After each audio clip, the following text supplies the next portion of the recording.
Okay, so today I'm going to be doing my full in-depth review on the Motorola G32, which I've been using on and off for around a week as my daily phone. So I'm just going to go through the specs briefly and then my experience and thoughts.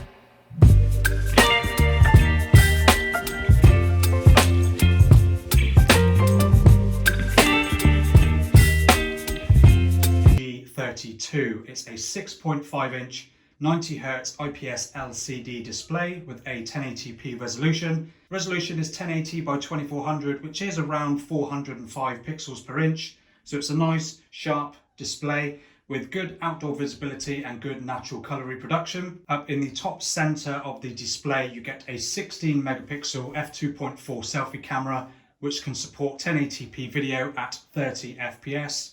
I found the selfie camera to be kind of mixed in terms of its results. In good light, it's a pretty decent selfie camera, produces some nice natural photos with a reasonable amount of detail. But in low light, I do find that the photos come out very soft and they're not to my liking at all. That's just something to bear in mind that I have found with this selfie camera on the G32. I did actually weirdly find the selfie camera on the G22 to be a little bit better, although it's the same 16 megapixel resolution. The body of the phone is of course made of plastic, which is exactly what you'd expect at this low price point. It is a nice sort of matte plastic finish. I've got it in what they call satin silver, but it is also available in mineral grey. I think is the only colour here in the UK, but they have also got it listed as a rose gold colour available as well, but I'm not sure what markets that is available in. You do get stereo speakers on the Motorola G32 as well, so you get the standard bottom firing speaker and then you get a second speaker built into the earpiece. Then you get your USB-C charging port, which supports up to 30 watt fast charging, which is a nice improvement over the mediocre 10 and 15 watt charging found on other Motorola devices. And then next to that, you get a microphone and a 3.5mm headphone jack. On the right of the phone, you get volume rockers, and then just below that, you get your power button with integrated fingerprint sensor, which I have found to be very, very responsive. It's not the fastest on the market, but it is nice and responsive, so you have got that with this fingerprint scanner.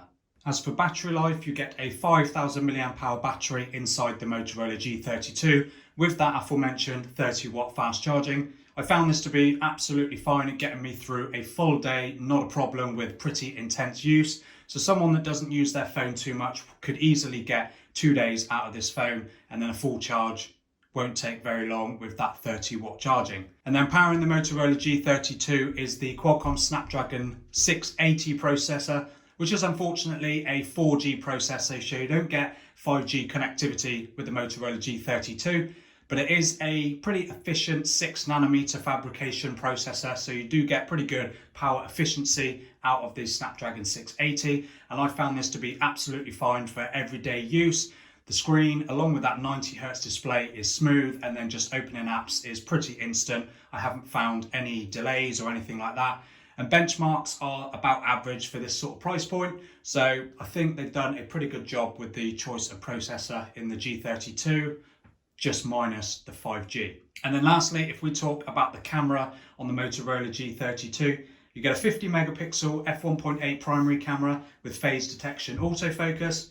This is backed up by an 8 megapixel f2.2 ultra wide with a 118 degree field of view.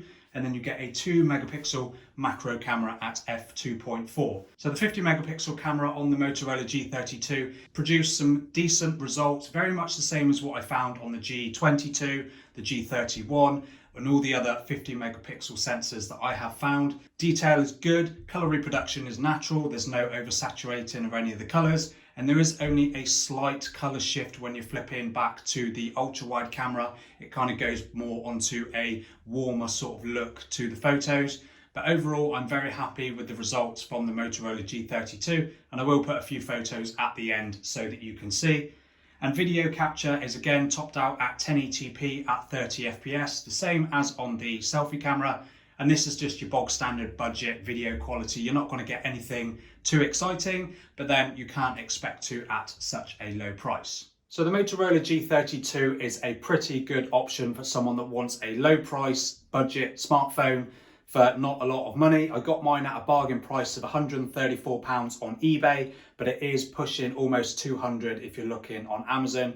So if you do want to look at the Motorola G32, I would suggest looking on eBay. It was a brand new one. Now, one thing that has happened to me on this G32, which hasn't happened on any other Motorola device that I've tested, is I have actually somehow managed to have a slight crack in the display, which you can't see it when you're actually using the phone, especially on a dark background.